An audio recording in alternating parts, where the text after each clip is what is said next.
Muito bem, iniciando aqui mais um dia dos nossos estudos. Hoje, sexta-feira, o estudo da nossa Revista Espírita.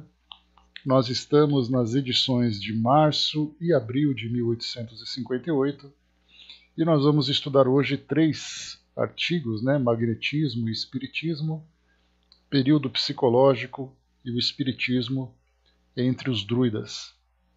Antes de iniciarmos esse primeiro capítulo, esse primeiro artigo, o Magnetismo e o Espiritismo, vamos aqui pegar um pequeno texto sobre exatamente o que é o magnetismo, porque nós ouvimos muito falar sobre isso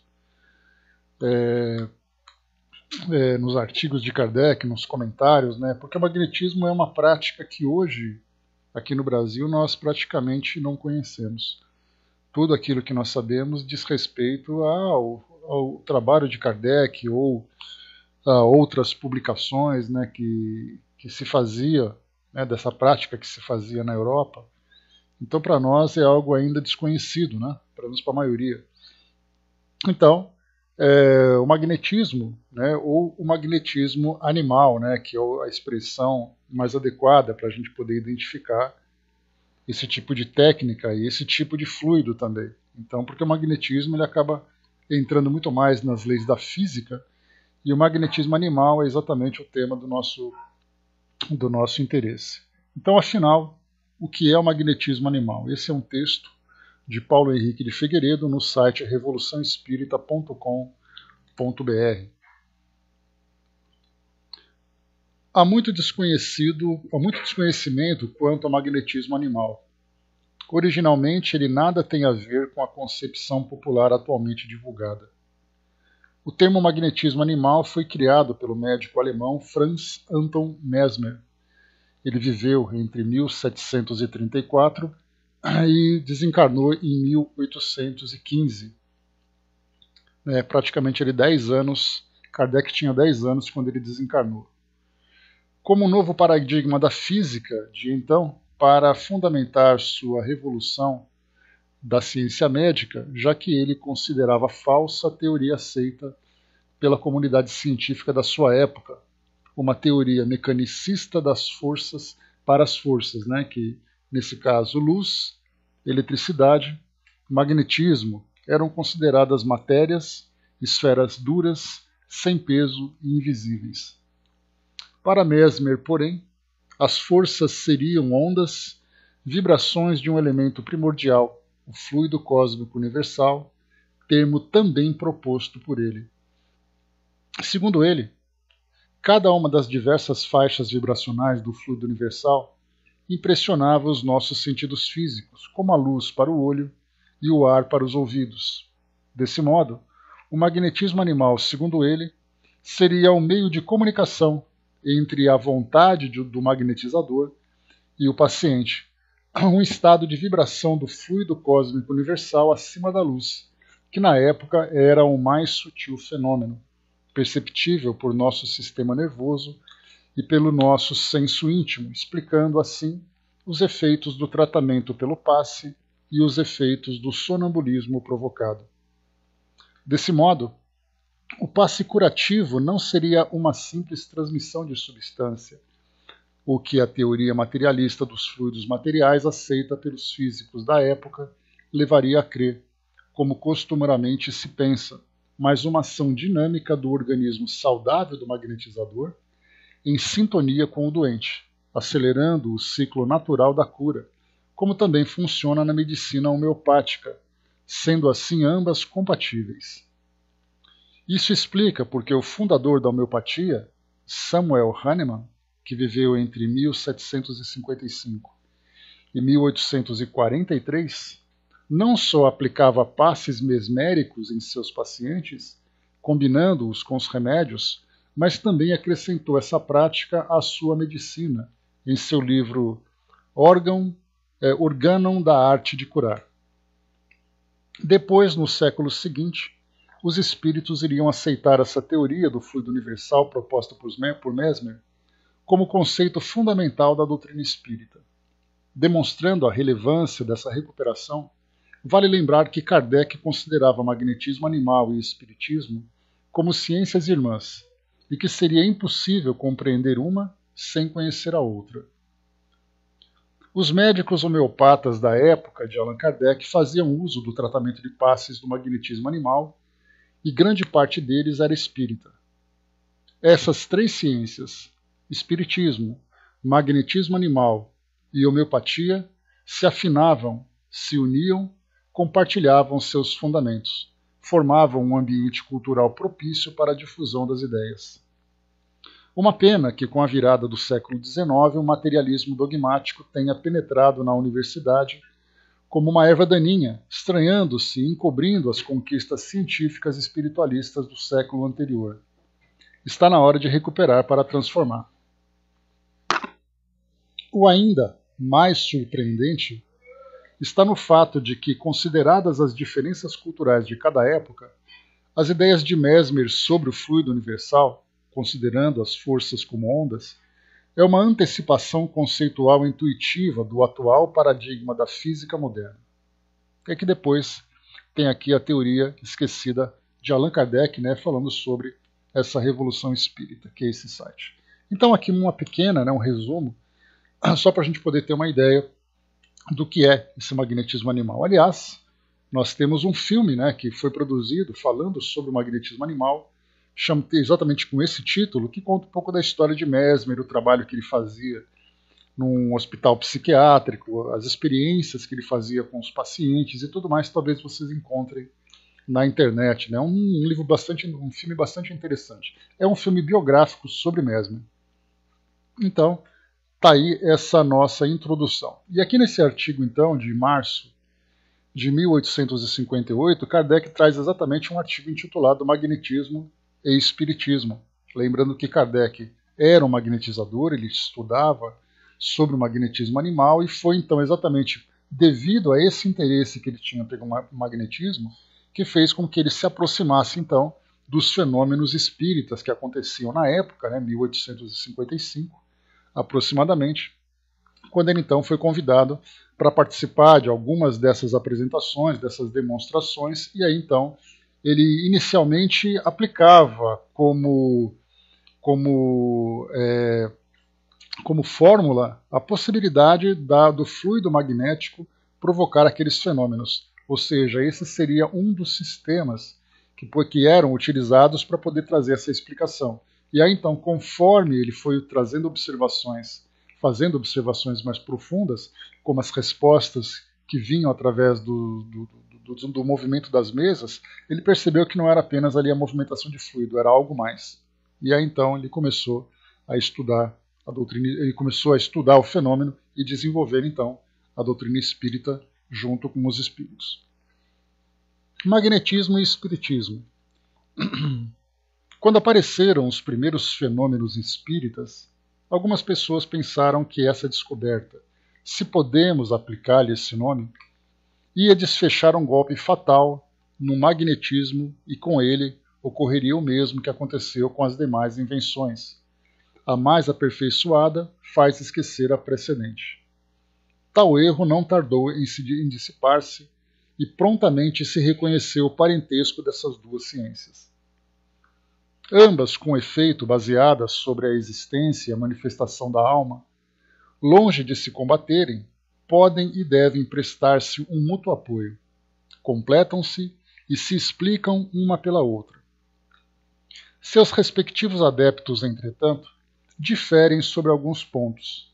Certos magnetistas não admitem ainda a existência ou pelo menos a manifestação dos espíritos.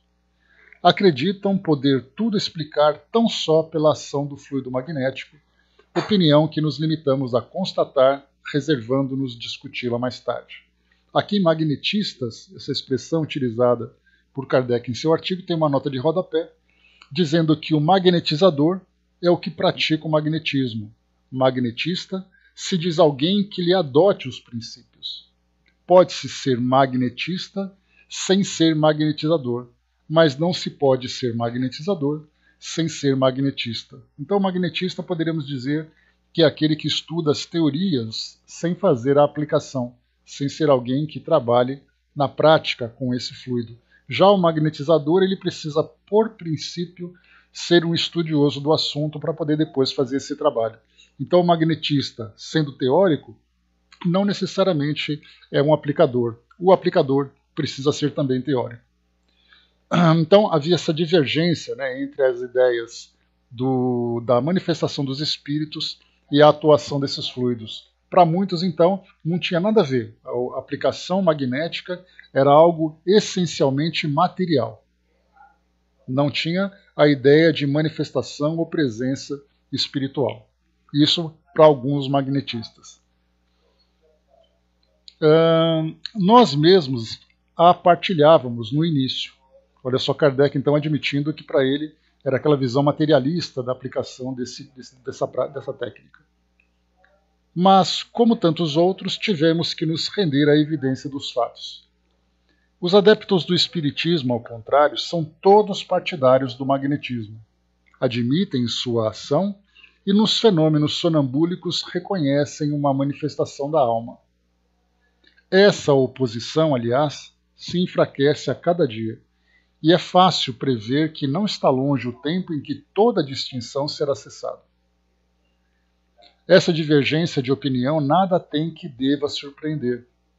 Nos primórdios de uma ciência ainda tão nova, é muito natural que cada um, encarando as coisas do seu ponto de vista, haja formado uma ideia diferente. As ciências mais positivas tiveram sempre e têm ainda suas seitas, sustentando com ardor teorias contrárias. Os sábios ergueram escolas contra escolas, bandeira contra bandeira, e muito frequentemente, para sua dignidade, sua polêmica, tornada irritante e agressiva pelo amor próprio ferido, saiu dos limites de uma sábia discussão. Esperamos que os partidários do magnetismo e do espiritismo, mais bem inspirados, não deem ao mundo o escândalo de discussões tão pouco edificantes e sempre fatais à propagação da verdade, seja qual for o lado em que ele esteja.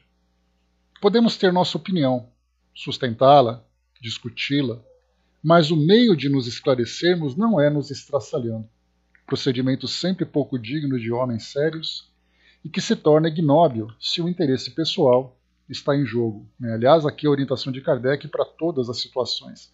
Podemos pensar de modo diferente, mas se nós não soubermos debater o assunto, nós então nos estraçalhamos e a verdade acaba ficando em segundo plano, já que o primeiro plano é exatamente ali o orgulho de cada um. O magnetismo preparou o caminho do espiritismo, e o rápido progresso dessa última doutrina se deve incontestavelmente à vulgarização das ideias sobre a primeira. Dos fenômenos magnéticos, do sonambulismo e do êxtase às manifestações espíritas, não há mais que um passo. Tal é sua conexão que, por assim dizer, torna-se impossível falar de um sem falar do outro. Se tivéssemos que ficar fora da ciência magnética, nosso quadro seria incompleto e poderíamos ser comparados a um professor de física que se abstivesse de falar da luz. Todavia, como entre nós, o magnetismo já possui órgãos especiais justamente acreditados, seria supérfluo insistir sobre um assunto que é tratado com tanta superioridade de talento e de experiência. A ele, pois, não nos referiremos senão acessoriamente, mas de maneira suficiente para mostrar as relações íntimas entre essas duas ciências que, a bem da verdade, não passam de uma. Aqui é importante a gente fazer uma relação, porque quando nós falamos sobre essa transmissão de fluidos, nós falamos da verdade sobre uma sequência de ideias, né? O espírito tem a vontade. Essa vontade transmite no seu perispírito. O seu perispírito, então, transmite esse fluido é absorvido, então, pelo outro organismo, pelo perispírito e, por consequência, chega ao espírito. Então, na verdade, se nós pensarmos em corpo para corpo, é uma visão material. Se nós pensarmos de princípio inteligente para princípio inteligente, já entra, então, uma visão espiritual. Então, sem falar nas interferências, não falamos aqui ainda da questão mediúnica, quando um espírito colabora para dar qualidade a esse fluido. Falamos apenas de um indivíduo para outro indivíduo. Seria, podemos dizer, um elemento anímico, não ainda mediúnico, mas inevitavelmente nós falaríamos sobre a questão dos espíritos também. Então o que Kardec fala sobre a ligação entre magnetismo e espiritismo é que nós falamos de espírito para espírito, de encarnado para encarnado. Então se você fala de espírito para espírito, você trata do elemento espiritual, portanto, um elemento essencial, base da doutrina espírita. Diz aqui ainda: devíamos aos nossos leitores essa profissão de fé, que terminamos prestando uma justa homenagem aos homens de convicção que, afrontando o ridículo, os sarcasmos e os dissabores, devotaram-se corajosamente à defesa de uma causa toda humanitária. Qualquer que seja a opinião dos contemporâneos sobre o seu proveito pessoal, opinião que, de uma forma ou de outra, é sempre o reflexo das paixões vivazes, a posteridade far-lhe-á justiça. Ela colocará os nomes do barão do Poté, diretor do Jornal do Magnetismo, do Sr. Millet, diretor do União Magnétique, e ao lado de seus ilustres predecessores, o Marquês de Puysegur e o sábio Deleuze. Graças aos seus perseverantes esforços, o magnetismo popularizado fincou o pé na ciência oficial, onde ele já se fala aos cochichos. Esse vocábulo já passou à língua comum. Já não afugenta mais, e quando alguém se diz magnetizador, não se riem mais no rosto. Texto aqui então assinado por Allan Kardec. Então, nos tempos atuais, nós não encontramos mais práticas magnéticas. O que nós encontramos são outras técnicas, que no final acaba sendo ali, podemos dizer assim, quase que o mesmo princípio, como, por exemplo, a prática de passes dentro da doutrina espírita, a cura prânica, jorei, o reiki, dentre outras práticas que trabalham com essas transmissões de energia. Cada uma, por exemplo, no caso do reiki, nós temos ali o aplicador, o reikiano, que na verdade é um canal de comunicação entre as energias astrais e o corpo do paciente, e o próprio paciente. Então ele acaba canalizando essas energias. No caso do jorei, no caso do passe, é uma doação direta que ele tem desses fluidos. Então, na verdade, nós temos ali diversas outras variações nos tempos atuais de práticas dessas transmissões e doações de energia, mas o magnetismo, da forma como ele era conhecido nos séculos XVIII e século XIX, séculos XVIII e XIX, nós já não encontramos mais. No passado, alguns artigos eram encontrados, andava-se, por exemplo, nas ruas de Londres e encontrava ali consultórios, com a placa em cima dizendo que ele era magnetizador. Então as pessoas entravam, faziam ali o pagamento por aquele tratamento, afinal de contas era uma doação própria do magnetizador, e aí, então era um consultório como outro qualquer, era uma terapia alternativa. Então, até inclusive Kardec, quando ele fala sobre essa questão do médium cobrar pelos seus serviços, ele faz uma citação de uma referência da sua época, que o magnetizador, usando fluidos pessoais, ele poderia cobrar por isso. Já no caso do médium, não, porque o trabalho não era dele, o trabalho era dos espíritos. Então ele coloca essa questão de cobrar ou não cobrar, que é um tema até polêmico, Então nós temos inclusive um capítulo dedicado a isso no Evangelho segundo o Espiritismo, dai de graça o que de graça recebestes, exatamente para poder ele tratar dessa questão. Então hoje nós temos os astrólogos, reikianos, dentre outros praticantes dessas terapias alternativas e também dessas ideias mais esotéricas e tudo mais. Então, cobra por isso ou não cobra por isso? Eis a grande dúvida. Então, nesse caso, quando se trata de um investimento pessoal, Kardec diz que sim, é um direito daquele que trabalha, daquele profissional cobrar por isso. No caso do médium, como os recursos não são dele, ele é apenas um veículo que transmite aquilo que os espíritos trazem, então ele não deve cobrar. Então, inclusive, até mesmo isso se tornou tema de debate. Aqui ele colocou para nós o que aprendia que Kardec era um magnetista e não um magnetizador.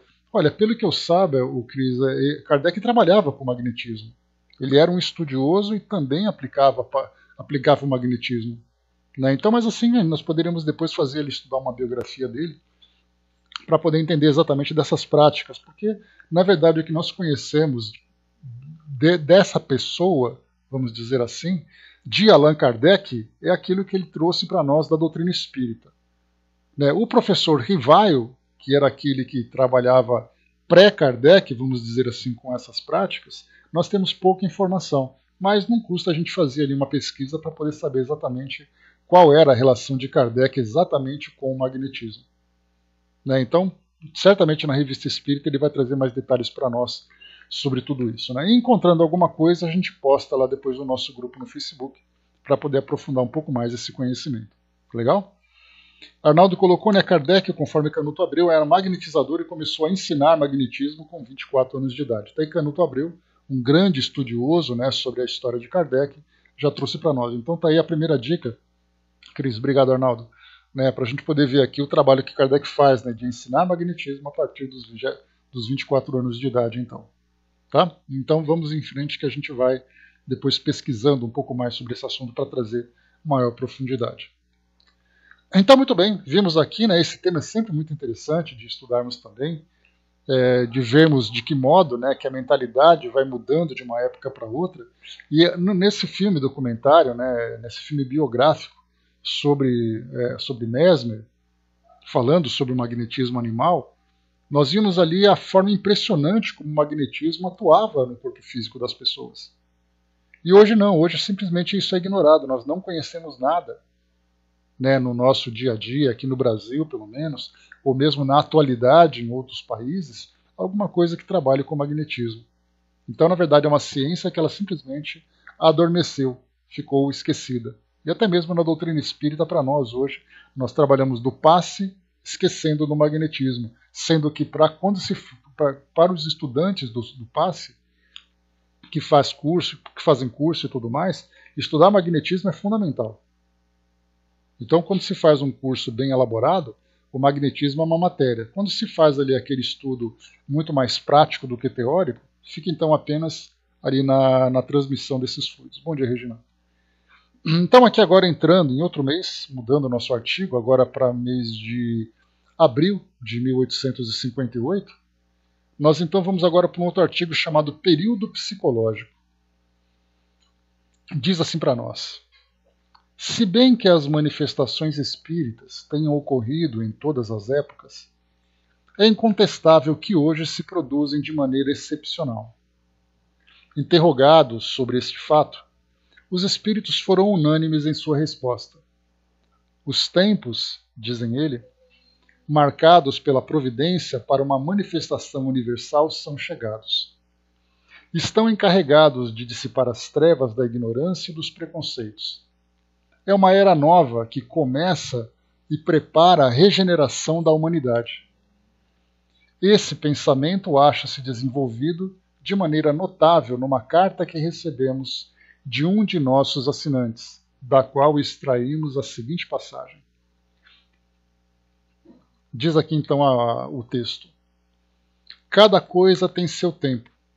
O período que acaba de escoar-se parece ter sido especialmente destinado pelo Todo-Poderoso ao progresso das ciências matemáticas e físicas, e provavelmente foi tendo em vista dispor os homens aos conhecimentos exatos que ele se propôs, durante muito tempo, a manifestação dos espíritos, como se tal manifestação pudesse ser prejudicial ao positivismo que requer o estudo da ciência.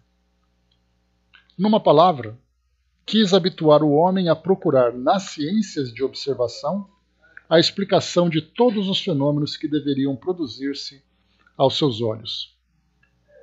Hoje, o período científico parece ter chegado ao seu termo. Depois dos imensos progressos realizados, não seria impossível que o novo período que deve suceder-lhe fosse consagrado pelo Criador às iniciações de ordem psicológica. Na imutável lei de perfectibilidade que estabeleceu para os seres humanos, o que poderá fazer depois de havê-lo iniciado nas leis do movimento e ter-lhes revelado os motores com os quais muda a face do globo? O homem sondou as profundezas mais longínquas do espaço. A marcha dos astros e o movimento geral do universo não têm mais segredos para ele. lê nas camadas geológicas a história da formação do globo. À sua vontade, a luz se transforma em imagens duráveis. Domina o raio. Com o vapor e a eletricidade, suprime as distâncias e o pensamento transpõe o espaço com a rapidez de um relâmpago. Chegado a esse ponto culminante do qual a história da humanidade não oferece nenhum exemplo, qualquer que tenha sido o seu grau de avanço nos séculos recuados, parece-me racional pensar que a ordem psicológica lhe abre um novo caminho na via do progresso. É, pelo menos, o que se poderia deduzir dos fatos que se produzem em nossos dias e se multiplicam por todos os lados. Esperemos, pois, que se aproxime o momento, se é que ainda não chegou, em que o Todo-Poderoso venha iniciar-nos em novas, grandes e sublimes verdades. Cabe a nós compreendê-lo e secundá-lo na obra da regeneração. Deixa eu ver aqui rapidinho. Tá. Esta carta, diz aqui Kardec, é do Sr. Georges, do qual havíamos falado em nosso primeiro número. Não podemos senão felicitá-lo pelos seus progressos na doutrina. Os elevados pontos de vista que desenvolve demonstram que a compreende em seu verdadeiro sentido. Para ele, a doutrina não se resume na crença dos espíritos, na crença nos espíritos e em suas manifestações. É toda uma filosofia. Como ele, admitimos que entramos no período psicológico e achamos perfeitamente racionais os motivos que nos apresentam, sem crer, todavia, que o período científico tenha tido sua última palavra. Ao contrário, acreditamos que ainda nos reserva muitos outros prodígios. Estamos numa época de transição, em que os caracteres de dois períodos se confundem. Os acontecimentos que os antigos possuíam sobre a manifestação dos espíritos não serviriam de argumento contra a ideia do período psicológico que se prepara. Com efeito, notamos que na antiguidade esses conhecimentos estavam circunscritos ao estreito círculo dos homens de elite. Sobre eles o povo possuía somente ideias falseadas pelos preconceitos e desfiguradas pelo charlatanismo dos sacerdotes, que delas se serviam como meio de dominação. Como já o dissemos, alhures, jamais esses conhecimentos se perderam e as manifestações sempre se produziram, mas ficaram como fatos isolados, certamente porque o tempo de os compreender não havia ainda chegado. O que se passa hoje tem um caráter bem diverso. As manifestações são gerais, impressionam a sociedade desde a base até o cume. Os espíritos não mais ensinam nos recintos fechados e misteriosos de um templo inacessível ao vulgo. Esses fatos se passam à luz do dia, falam a todos uma linguagem inteligível por todos. Tudo, pois, anuncia, do ponto de vista moral, uma nova fase para a humanidade. Bom dia, Bela. Então, aqui nesse artigo, uma análise bastante interessante do período psicológico. Kardec comenta que a manifestação dos espíritos, conforme nós vemos, inclusive, até mesmo no Antigo Testamento, nós temos várias citações, no Novo Testamento também, que conta ali histórias bastante antigas sobre essas manifestações, além dos próprios contos populares, que vão acompanhando aí as gerações, que vão se sucedendo. Então, falar em presença de espíritos, fantasmas, falar sobre aquela ideia da vida depois da morte é uma coisa assim que é natural, sempre existiu. Porém, ela nunca foi racionalizada, ou seja, ela nunca foi trabalhada de uma forma que pudesse ser analisada à luz da razão. Então, enquanto os fenômenos iam acontecendo, tendo ali aquilo que trazia espanto, provocando aquelas perseguições todas, na própria Idade Média, quando nós falávamos ali na Idade Média, na Idade Moderna também, quando nós falávamos sobre Inquisição, perseguição de médiuns, aquela coisa toda. Então, não era o momento de fazer com que uma base racional e lógica se desenvolvesse para analisar esses fenômenos, e não simplesmente criar os fenômenos como se imaginava. Porque muita gente pensa assim, a partir da doutrina espírita que os espíritos começaram então a trazer ali os fenômenos. E na verdade isso sempre existiu. mas não tínhamos uma base formada para que esse tema pudesse ser analisado. E aí então começou, desde aquela parte do renascimento cultural, a ciência começou a trazer ali novas ideias. Quando foi nessa parte já da idade mais avançada, ali onde nós tivemos revolução industrial, nós tivemos avanços na química, na biologia, né? Tivemos, por exemplo, Albert Sabin, tivemos ali Charles Darwin, tivemos Thomas Edison e tantos outros nomes que foram surgindo na área das ciências, das mais básicas. Porque hoje nós temos, né, quando nós falamos nos tempos atuais, falamos das telecomunicações, falamos da genética, falamos dos estudos aprofundados do espaço e tudo mais, mas naquela época, séculos XVIII, séculos XIX, nós tivemos aqueles cientistas que trouxeram para nós aquilo que é a base da ciência clássica. Então, aquilo que foi estudado, por exemplo, né, por Thomas Edison, falando sobre a eletricidade, é aquilo que nós trabalhamos hoje. O que nós temos, na verdade, hoje são formas de encontrar ali, né, novas fontes de energia, mas a energia foi exatamente estudada naquele período. Quando nós falamos da astronomia, falando sobre a lei da gravidade, dentre outros temas, aquilo que foi estudado no século XVIII, século XIX, até hoje para nós faz parte desse fundamento. Então o que nós fizemos foi um desenvolvimento daquilo que foi descoberto. Charles Darwin, né, que trouxe para nós ali em 1859 o livro A Evolução das Espécies, foi uma revolução. E hoje os cientistas estudam de uma forma mais aprofundada aquilo que foi trazido como base. Então esse período desses 2 séculos foi um período, como foi colocado aqui nesse artigo do Sr. Georges, algo que nunca a humanidade encontrou. Tinha vivenciado tantas e tantas descobertas. Então nós percebemos o quê?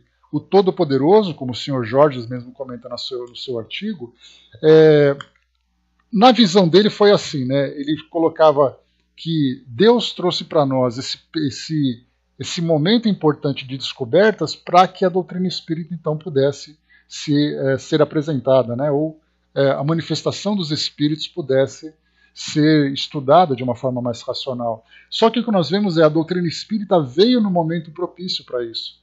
Então nós tivemos ali inicialmente o iluminismo, trazendo ali a razão, o desenvolvimento da filosofia, depois a ciência se desenvolvendo. Então tudo isso, ciência, filosofia, tudo isso se desmembrando das religiões, né, ou da religião base daquele período no passado, que dominava esse pensamento. Então, a partir desse rompimento do Renascimento, século XIX, desculpem, a partir do século XIX, nós tivemos ali uma mudança significativa na mentalidade daquela sociedade, principalmente na Europa, nós lembramos disso. E aí, então, tendo essa base pronta, foi ali o momento em que aquelas mesmas manifestações que sempre acompanharam a história da humanidade começaram a se tornar mais presentes, mais ostensivas, e, por consequência, tendo possibilidade de um estudo mais aprofundado. Então, por isso que coloca esse período psicológico, de nós entendermos exatamente para que tudo isso? Por que essas manifestações se encontram presentes na humanidade? E não simplesmente ficarmos espantados com o fenômeno em si, que ainda acontece hoje, né? As pessoas gostam muito de ver os fenômenos acontecendo, ficam espantados com a presença das assombrações, daqueles fenômenos, de fenômenos físicos que acontecem, mas naquele momento, com aquela mentalidade da época, todo mundo parou e falou assim, bom, isso está acontecendo. Como isso acontece? Para que isso acontece? Quais são as consequências desse acontecimento? E aí então começaram a tirar conclusões que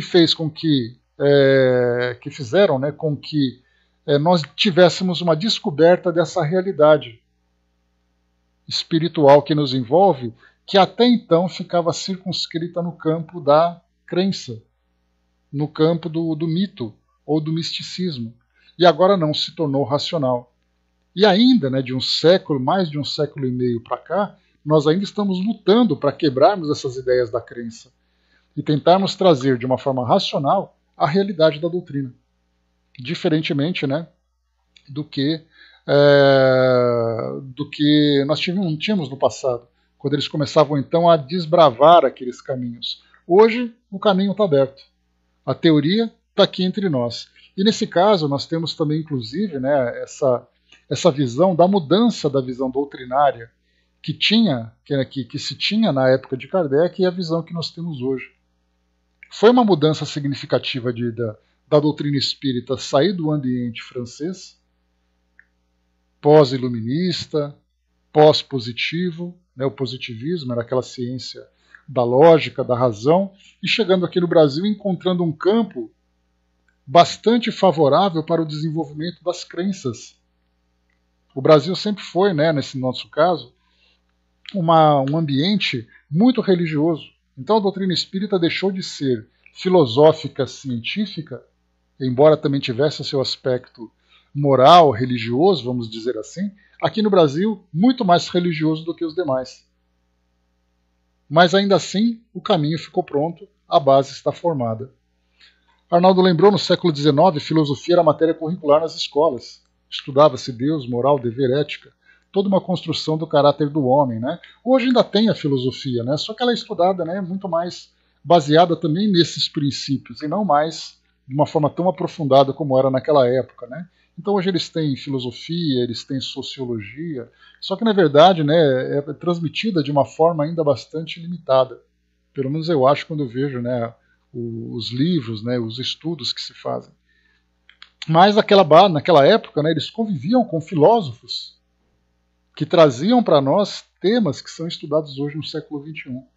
Hoje os professores passam essa matéria. Naquela época, os filósofos criavam a matéria.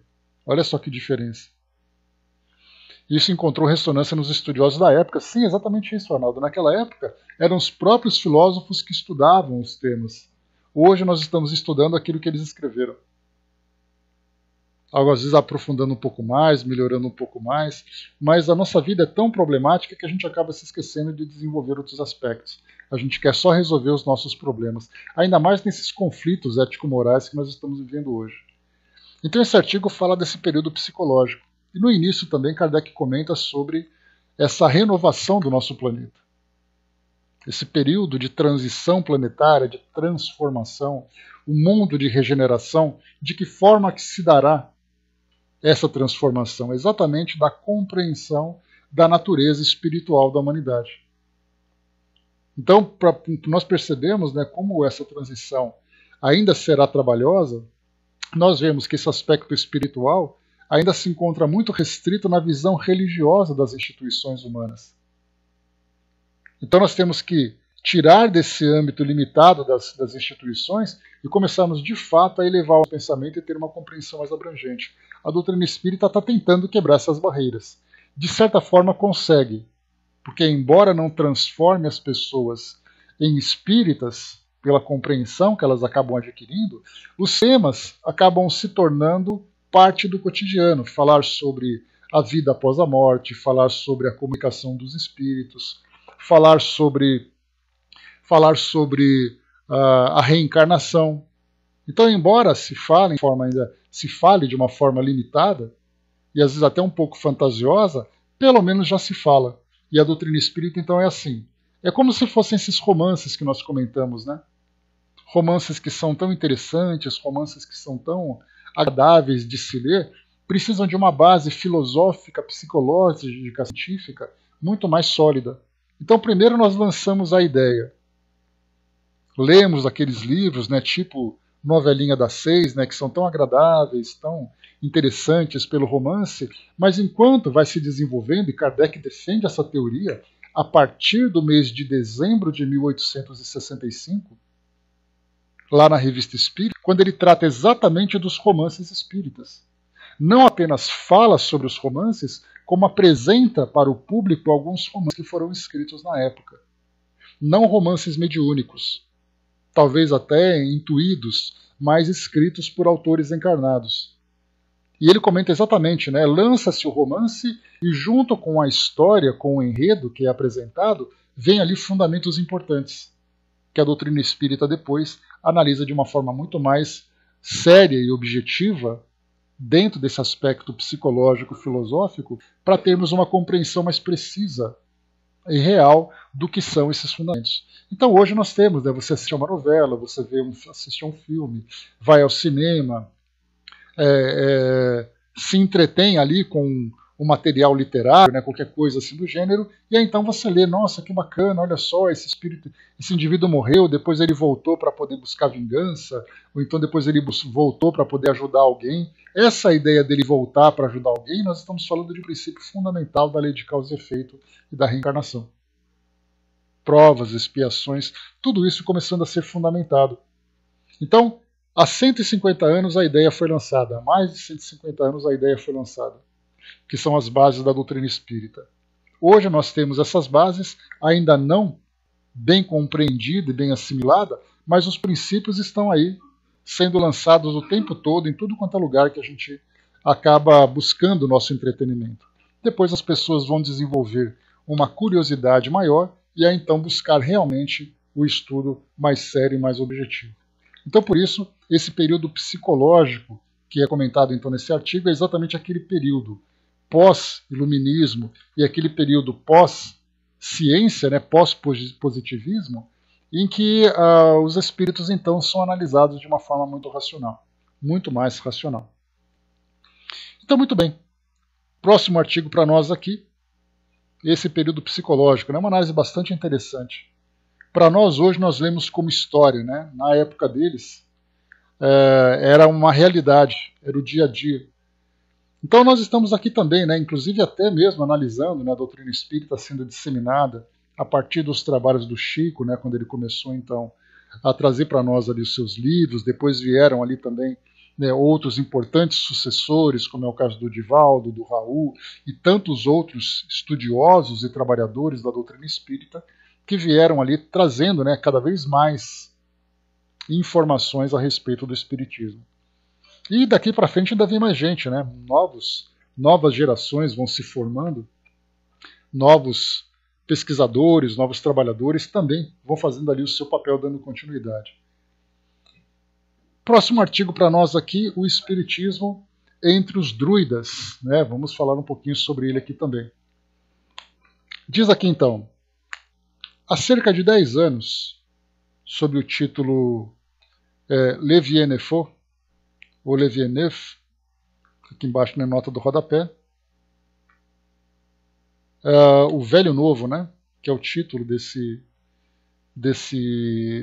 título em francês, o Velho Novo, publicou o senhor Edouard Fourier no Siècle, nós já vimos, né, outras publicações nesse mesmo jornal, uma série de artigos tão notáveis do ponto de vista de erudição quanto interessantes por suas relações históricas. Passando em revista todas as invenções e descobertas modernas, prova o autor que se o nosso século tem o mérito da aplicação e do desenvolvimento, não tem pelo menos para a maioria delas a prioridade, o da prioridade. A época em que o Sr. Edouard Fourier escrevia esses eruditos folhetins, não se cogitava ainda de espíritos, sem o que não teria deixado de nos mostrar que tudo quanto se passa hoje é apenas uma repetição do que os antigos sabiam muito bem, e talvez melhor que nós. E o lastimamos por nossa conta, porque as suas profundas investigações ter-lhe-iam permitido enquadrinhar a antiguidade mística como perscrutou a antiguidade industrial. E fazemos votos porque suas laboriosas pesquisas sejam dirigidas um dia para esse lado. Então ele fala aqui sobre esses artigos que são publicados, que infelizmente esses temas místicos da antiguidade acabam não sendo bem abordados, né? Falava, por exemplo, sobre a antiguidade industrial.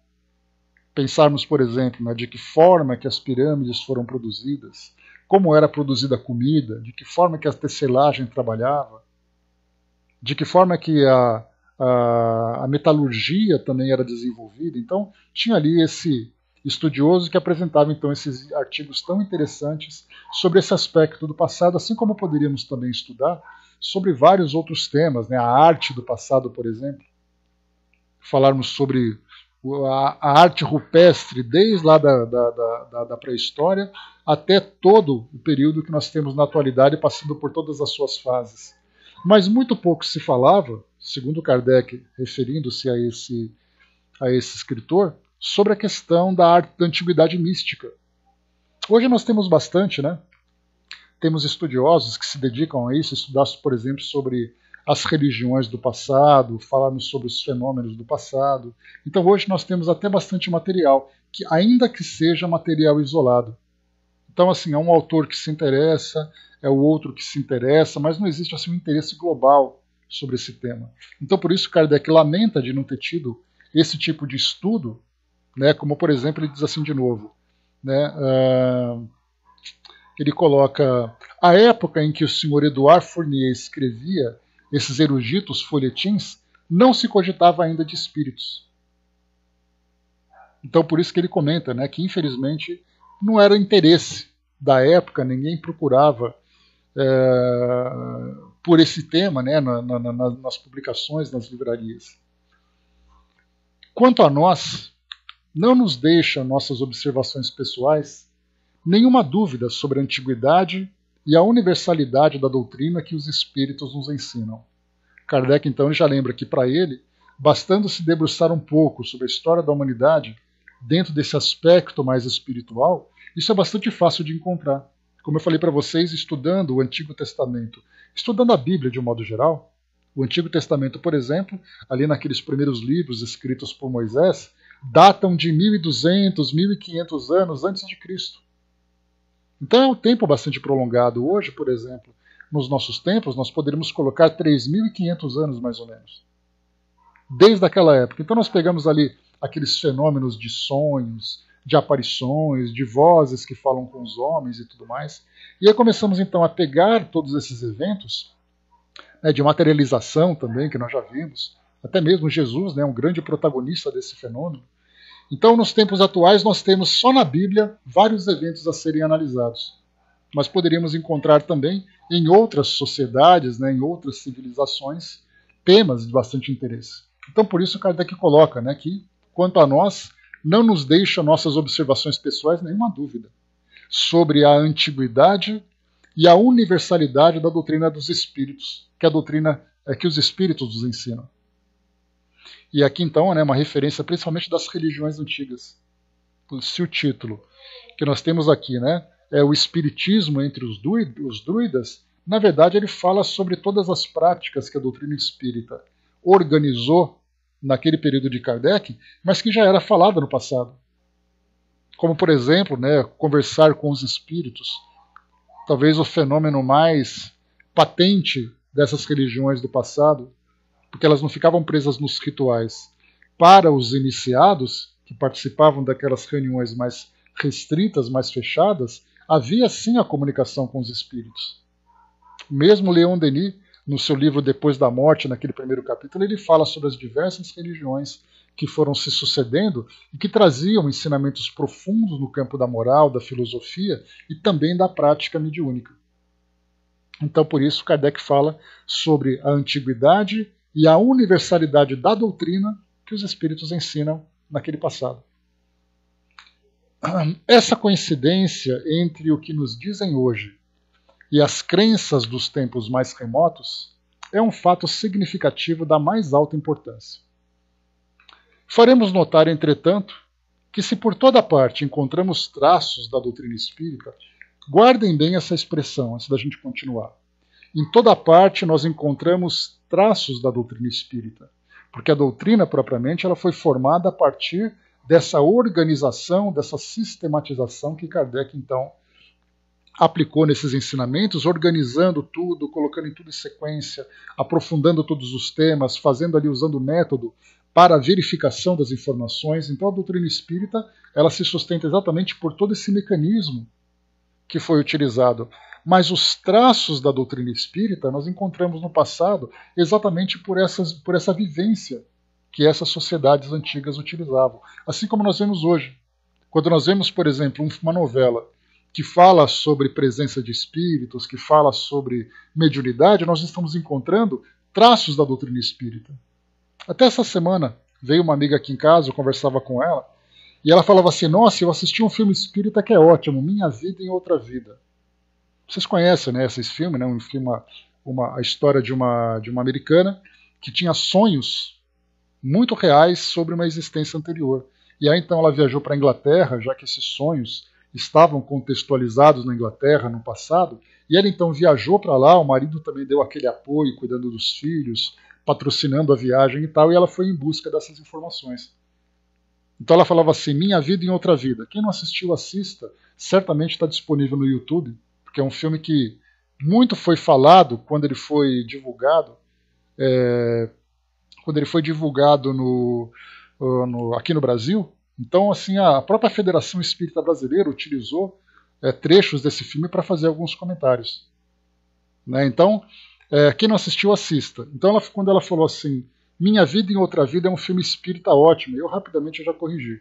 Eu falei, peraí, ele não é espírita. Ele fala de temas que o espiritismo aborda. Então, essa expressão, nós encontramos traços da doutrina espírita num filme como esse, é uma expressão bastante adequada. Assim como nós encontramos, por exemplo, no filme Ghost, no filme Amor Além da Vida, no filme Além da Eternidade. Nós encontramos traços da doutrina espírita. Porque, embora sejam filmes que têm por princípio romance, a intriga, aquela coisa toda, o pano de fundo acabam sendo esses fenômenos. Alguns deles estão ali próximos da doutrina, outros são mais fantasiosos. Mas certamente os traços estão ali. Traços maiores, traços menores. É como se nós pegássemos ali uma grande parede e encontrássemos ali manchas nessa parede, como essas manchas fossem a doutrina espírita. Não é uma parede inteira pintada só sobre o espiritismo. Traços da doutrina espírita. Então, essa expressão é bastante interessante para a gente poder organizar, né, as nossas ideias a respeito dos filmes, das novelas, documentários que falam sobre esses fenômenos que a doutrina espírita então aborda. Então ele diz assim, faremos notar, entretanto, que se por toda parte encontramos traços da doutrina espírita, em parte alguma a vemos completa.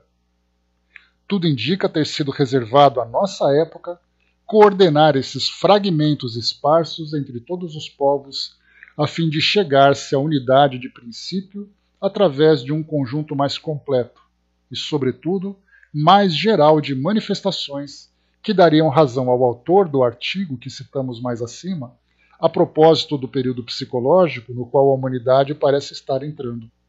Então é interessante, né? Primeiro eram fragmentos que nós encontrávamos em todas as sociedades, em todas as épocas. Né? Falávamos sobre os oráculos, as sibilas, sacerdotes que traziam ali práticas mediúnicas. Então, na época de Kardec, juntou-se então todos esses fragmentos e montou um corpo doutrinário. Aí depois nós chegamos nos tempos atuais aqui no Brasil, parece que esse corpo doutrinário voltou a se fragmentar. Porque nós encontramos esses temas separados em várias práticas. Né? Vemos, por exemplo, naquelas sessões de descarrego que eles chamam, que passavam na televisão, nós vimos ali uma prática mediúnica, embora feita daquela forma bizarra. Nós temos os milagres, os fenômenos, nós temos ali as histórias populares que falam de aparições.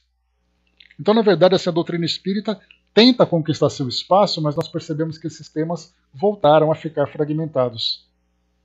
Quem vê fantasma não procura entender, ele só curte a ideia do fantasma. Quem vê o milagre também é a mesma coisa. Quem vê a comunicação com os espíritos, a mesma coisa. Ninguém pega, por exemplo, eu vi uma comunicação, deixa eu ver do que se trata isso. Vai lá no livro dos médiuns para poder entender. Então, na verdade, a doutrina espírita está tentando se expandir para levar esse conhecimento a todos esses fragmentos, né? Mas parece que existe uma certa resistência ainda. E quanto mais nós demorarmos para organizar essas ideias, né, mais vai demorar também a própria transformação aqui do nosso mundo, como foi colocado lá no período psicológico. Mas Kardec continua dizendo para nós, quase por toda parte, a ignorância e os preconceitos desfiguraram essa doutrina, cujos princípios fundamentais se misturam às práticas supersticiosas de todos os tempos, exploradas para abafar a razão. Todavia, sob esse amontoado de abusos, germinam as mais sublimes ideias, como sementes preciosas ocultas sob as sarças, não esperando senão a luz vivificante do sol para se desenvolverem. Mais universalmente esclarecida, nossa geração afasta as sarças, Tal limpeza de terreno, porém, não pode ser feita sem transição. Deixemos, pois, as boas sementes do tempo, deixemos, pois, às boas sementes o tempo de se desenvolverem e às más ervas o de desaparecerem. Rapidamente aqui, só um instantinho. Vou pegar aqui. O Francis achou para nós aqui o link, deixa eu passar para vocês. Do Minha Vida em Outra Vida. Obrigado, Francis. Deixa eu ver aqui rapidinho.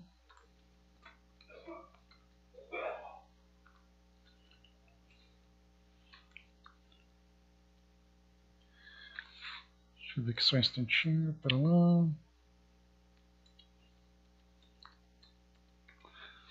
Tá aqui, ó, para quem quiser, só acessar.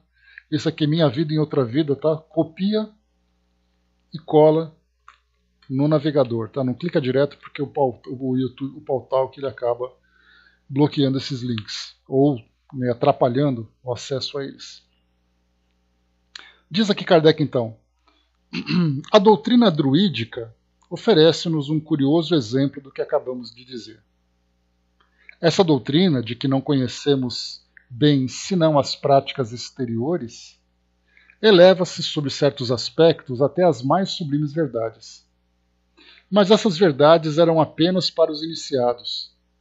Terrificado pelos sacrifícios sangrentos, o povo colhia com santo respeito o visgo sagrado do carvalho e via apenas a fantasmagoria. Poderemos julgá-lo pela seguinte citação, extraída de um documento tão precioso quanto desconhecido, e que lança uma luz inteiramente nova sobre a teologia de nossos ancestrais. Importante observação de Kardec quando ele coloca que nós conhecemos apenas as práticas exteriores, exatamente porque, sendo ali uma doutrina muito misteriosa, trazendo ali muitos segredos, somente aqueles que eram os iniciados tinham conhecimento. O resto do público era mais ou menos assim aquela visão exterior, cada um dava a sua opinião, cada um trazia ali uma visão um pouco mais próxima do que é verdade, um pouco equivocada, e assim vai. Aqui diz o texto para nós: entregamos à reflexão de nossos leitores um texto céltico, há pouco publicado, cujo aparecimento causou uma certa emoção no mundo culto. É impossível saber se ao certo o seu autor, nem mesmo a que século remonta. Mas o que é incontestável é que pertence à tradição dos bardos da Gália, e essa origem é suficiente para conferir-lhe um valor de primeira ordem. Sabe-se com efeito que ainda em nossos dias, a Gália se constitui no mais fiel abrigo da nacionalidade gaulesa, que entre nós experimentou tão profundas modificações. Né? Lembrando que a Gália, aquela região, é ali da França, né? Pega um pedacinho ali da Inglaterra, naquele ambiente todo. Né?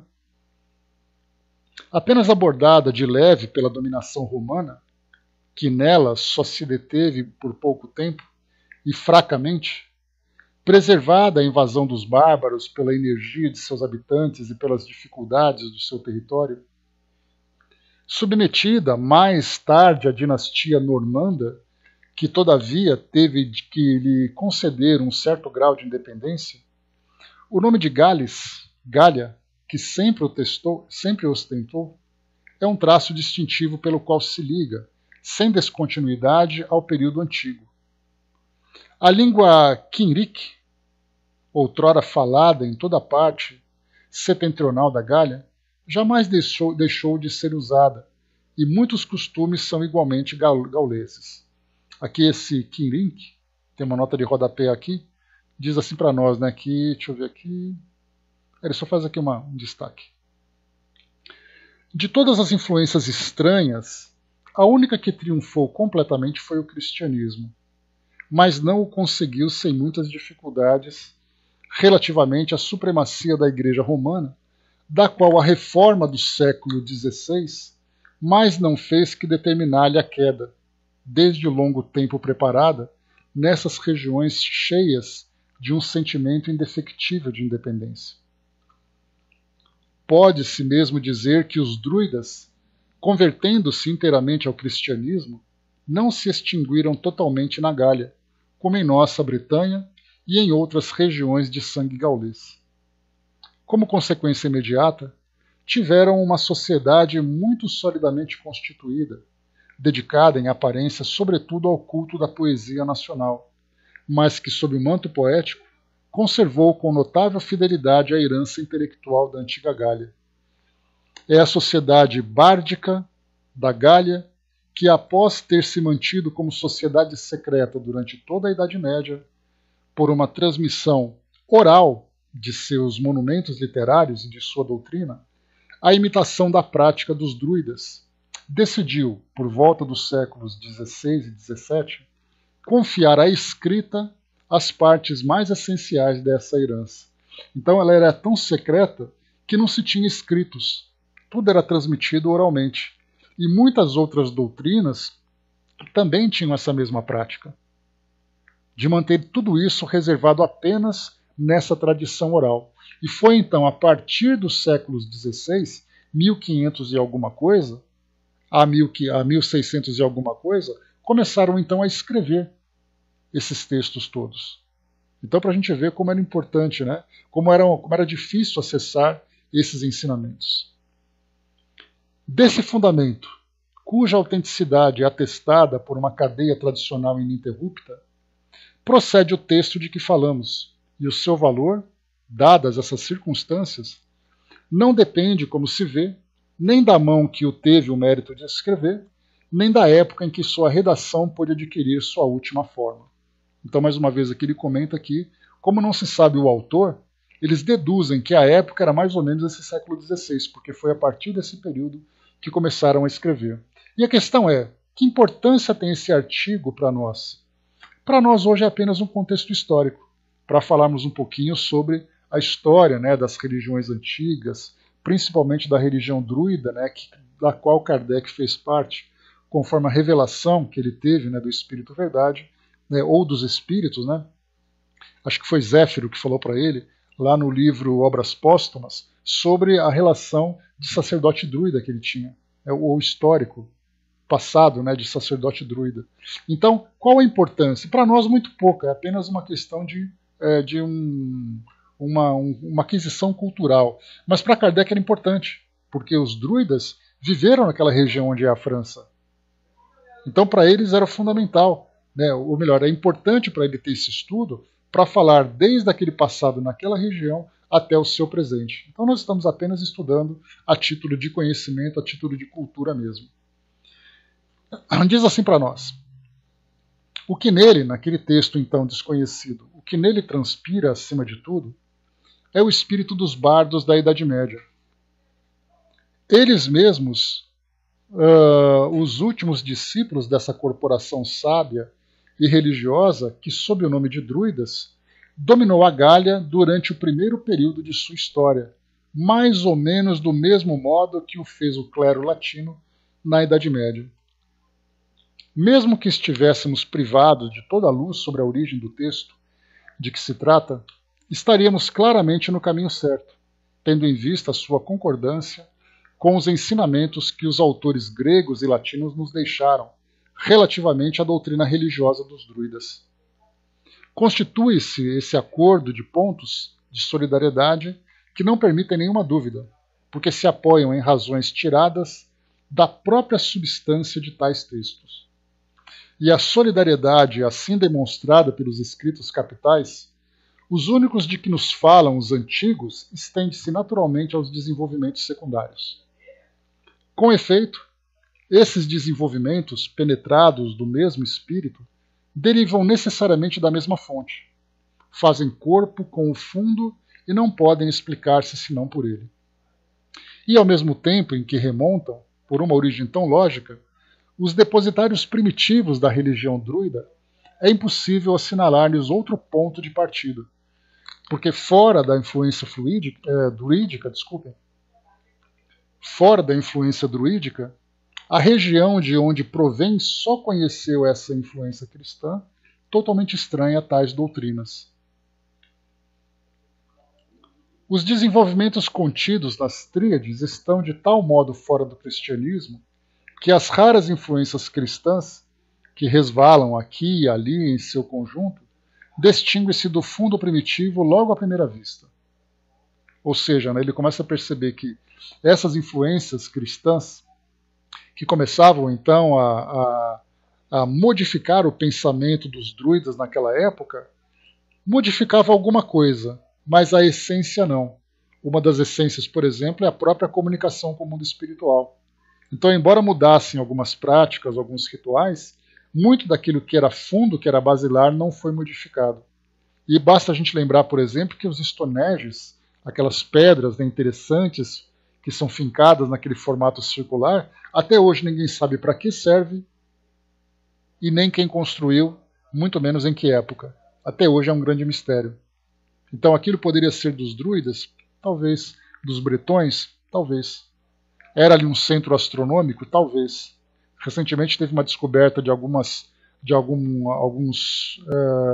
estudos arqueológicos que mostravam ali alguns corpos que foram sepultados ali próximos, despertando mais ainda a nossa curiosidade. Então ninguém sabe para que serve. Então o cristianismo modificou alguma coisa, mas não modificou a essência da religião. Pelo menos naquele período inicial.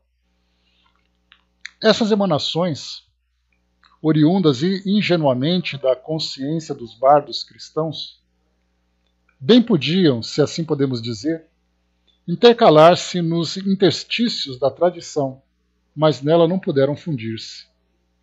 A análise do texto é, pois, tão simples quanto rigorosa, visto que pode reduzir-se a pôr de lado tudo o que traz o sinete do cristianismo.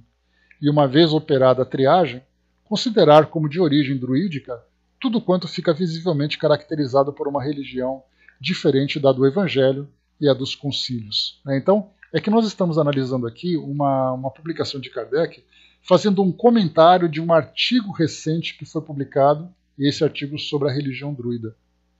Então, como nós estamos estudando somente a crítica, nós não conhecemos o texto. Por isso a gente acaba ficando um pouco desorientado sobre isso, né? Mas, de qualquer forma, o que ele comenta aqui, a ideia dos evangelhos e dos concílios, ou seja, tudo aquilo que a religião católica tinha como base de decisões, não influenciavam a essência daquilo que foi comentado naquele artigo do século XVI, como nós vimos aqui, que foi encontrado. Assim, para citar apenas o essencial e partindo do princípio tão conhecido de que o dogma da caridade em Deus e no homem é tão especial ao cristianismo quanto o é da transmigração das almas ao antigo druidismo, um certo número de tríades nas quais respira um espírito de amor, jamais conhecido na Gália primitiva, traem-se imediatamente como marcas de um caráter comparativamente moderno, enquanto que as outras, animadas por um sopro totalmente diferente, deixam ver ainda melhor o selo da alta antiguidade que se distingue. Enfim, não é inútil observar que a própria forma do ensinamento contido nas tríades é de origem druídica. Sabem-se que os druidas tinham uma predileção particular pelo número 3 e o empregavam de modo especial, como nos mostra a maioria dos monumentos gauleses, para a transmissão de suas lições, que, mediante essa forma precisa, gravavam-se mais facilmente na memória. Diógenes Laércio conservou-nos uma dessas tríades que resume sucintamente o conjunto dos deveres do homem para com a divindade, para com seus semelhantes e para consigo mesmo. Então, observar sempre essa ideia das tríades, né? 3 ideias para cá, 3 ideias para lá, 3 leis, 3 normas. Então, aqui a gente já viu, né? Divindade, semelhantes e consigo mesmo. Diz aqui então o texto: honrar os seres superiores, não cometer injustiça e cultivar em si a virtude viril. Então são aquelas citações mais ou menos que nós encontramos sobre Buda, por exemplo. Porque Jesus ele traz muito texto assim de parábolas, né? Naquelas conversas com os apóstolos. Buda ele traz essas pequenas frases que geralmente a gente encontra, né? Nos livros, nas redes sociais, em ambientes assim onde as pessoas querem transmitir uma ideia. Então, no caso dos druidas, honrar os seres superiores, não cometer injustiça e cultivar em si a virtude viril. Quando nós estudamos o primeiro capítulo, lá do Depois da Morte, que falava sobre essas religiões antigas, eu trouxe para vocês diversas citações de sábios do passado. Eu peguei textos de Buda, peguei textos de Jesus, peguei textos de Zoroastro, peguei textos de Maomé, e nós pegamos ali 4 textos que tinham o mesmo sentido. Eles só eram escritos de forma diferente. Então, no Alcorão, Bhagavad Gita, na Bíblia e depois também nos livros de Zoroastro, nós encontramos ali as mesmas ideias. Então, esses princípios morais superiores, inclusive os espíritos falam sobre isso, lá no Livro dos Espíritos, a partir da questão 620 ou 621. Kardec ainda pergunta, se os ensinamentos dos sábios sempre vieram, de que forma que esses ensinamentos foram distribuídos. E aí os espíritos disseram que os sábios sempre estavam presentes trazendo essas histórias, trazendo esses ensinamentos. E aí foi então que na 625, Kardec pergunta, quem foi o espírito mais evoluído? E aí os espíritos respondem, vede Jesus. Então nesse texto, nas questões 620 alguma coisa, nós temos exatamente o ponto que fala sobre isso. Que esses ensinamentos sempre estiveram presentes na história da humanidade a partir dos sábios que constituíram novas religiões. Os homens depois, os seus sucessores, acabaram desvirtuando, por amor próprio, por interesses, pela própria limitação moral e intelectual que eles tinham. Então, nesse caso, nós temos ali também essa mesma visão. Muito provável, Arnaldo, que essa mesma tríade, ou a Santíssima Trindade da Igreja Católica, Pai, Filho e Espírito Santo, tenha sido inspirada a partir dessas ideias druídicas. Isso não é difícil da gente deduzir. Mas, claro, é só uma especulação. Então, no hinduísmo foi colocado Pai, Filho e Espírito. No hinduísmo, e assim vai. Essa ideia dos números sagrados, que eram muito importantes naquela época. O número 3, o número 7, então isso era bastante interessante. Essa ideia da Virgem é a mesma coisa, de Jesus também, do sacrifício de Jesus também é uma ideia antiga, muito antes do cristianismo, inclusive debatidas por aqueles que são críticos ao catolicismo. Mas enfim, honrar os seres superiores, não cometer injustiça e cultivar em si a virtude viril. A literatura dos bardos propagou até nós uma multidão de aforismos do mesmo gênero, interessando a todos os ramos do saber humano: ciência, história, moral, direito, poesia. Não há mais não os há mais interessantes nem mais próprios a inspirar aqueles reflexões do que aqueles que publicamos aqui, segundo a tradução que foi feita pelo senhor Adolphe Pictet. Dessa série de tríades, as 11 primeiras são consagradas à exposição dos atributos característicos da divindade. É nessa seção que as influências cristãs, como era fácil de prever, tiveram mais ação. Se não se pode negar o druidismo, o conhecimento do princípio da unidade de Deus, é possível que, em consequência de sua predileção por um número ternário, tivesse concebido vagamente alguma coisa da divina Trindade. Todavia, é incontestável que o que completa essa elevada concepção teológica, qual seja a distinção das pessoas e particularmente da terceira, pôde permanecer perfeitamente estranha a essa antiga tradição, ou seja, Pai, Filho e Espírito Santo. Essa terceira, bastante estranha à ideia dos druidas que não cultuavam essa terceira pessoa, mas eles acabavam, por essa influência, sofrendo uma imposição da Igreja. Isso, inclusive, nós lembramos sempre que a partir da reforma religiosa no século XVI, quando Martinho Lutero protestou com suas 95 teses contra os abusos da Igreja e tudo mais, a Igreja lançou uma contra-reforma. E essa contra-reforma, uma das medidas principais, foi exatamente a criação da Companhia de Jesus, ou atribuindo à Companhia de Jesus, dos jesuítas, a responsabilidade pela disseminação dos seus ensinamentos. E o tal Tribunal do Santo Ofício, a Santa Inquisição, era uma instituição coordenada pelos jesuítas, que aí então vieram, através das grandes navegações, propagar ali a sua doutrina. Padre Anchieta veio para o Brasil, também fazia ali catequizar os índios. Então a catequese era uma missão desses grupos. Então a Companhia de Jesus começou a se espalhar por todo canto, inclusive chegando nessa região da Gália. Então esse contexto histórico é interessante a gente perceber.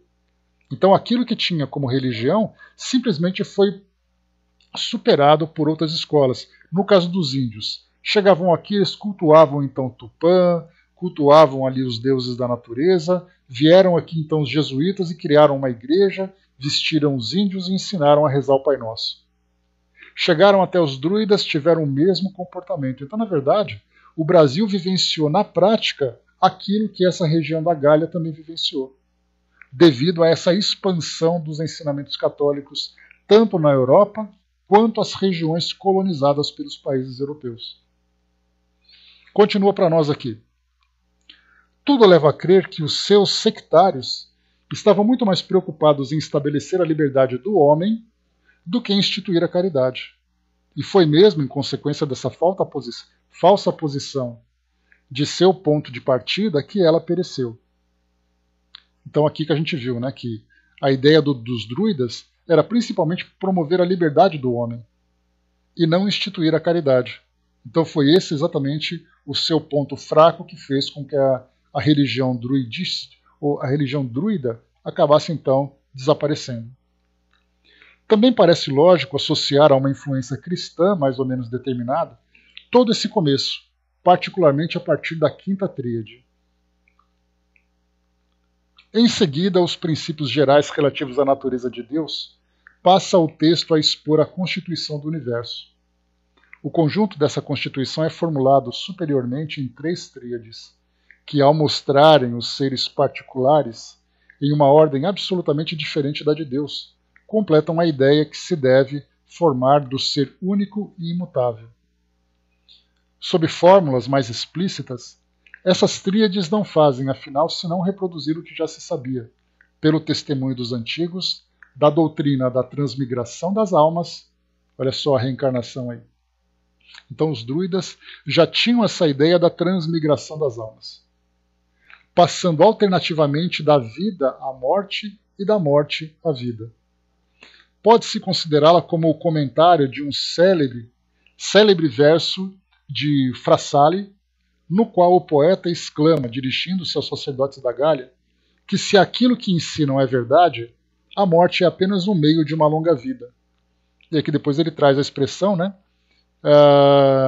Longae vitae mors media est. Então, longa vida e a morte é o meio. A vida é longa e a morte é o meio.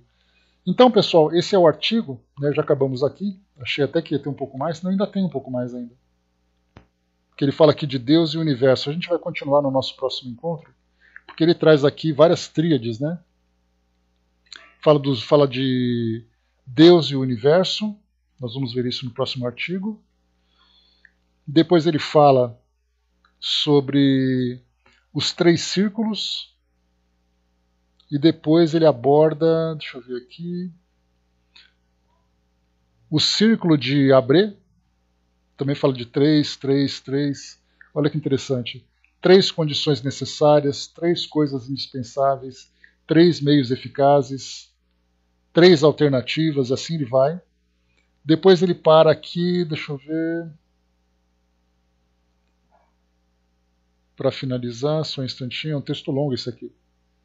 Fala sobre várias ordens e acaba aqui então trazendo para nós, né, primeira, segunda e terceira ordem da escala espírita, falando sobre aquilo que nós estudamos, né, primeira ordem dos espíritos puros, segunda ordem dos espíritos bons e terceira ordem dos espíritos imperfeitos. Enquanto os druidas falam sobre, né, a morada dos venturados, fala sobre o ciclo das migrações e fala sobre o abismo. Então ele também traz para nós essa ideia das classes que nós estudamos e os druidas também trazem um paralelo.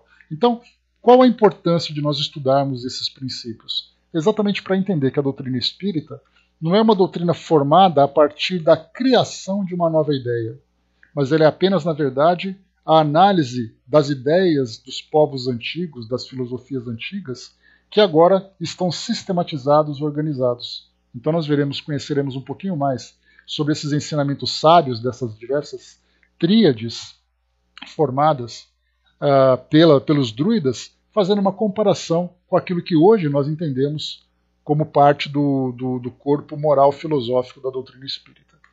Então, fechando por aqui esse nosso encontro de hoje. Então, na verdade, né, é só um texto que é apresentado para nós para analisarmos pontos importantes, né? Por favor, Arnaldo, para analisarmos pontos importantes que formam a doutrina espírita. Porque se nós analisarmos aquilo que Kardec trouxe, sem conhecer todo o trabalho que ele teve que fazer para formar tudo isso, nós simplesmente aceitamos aquele texto mastigado sem pensarmos muito. Então é fundamental nós entendermos todo o caminho percorrido, e daí dá para entender a dimensão do trabalho de Kardec.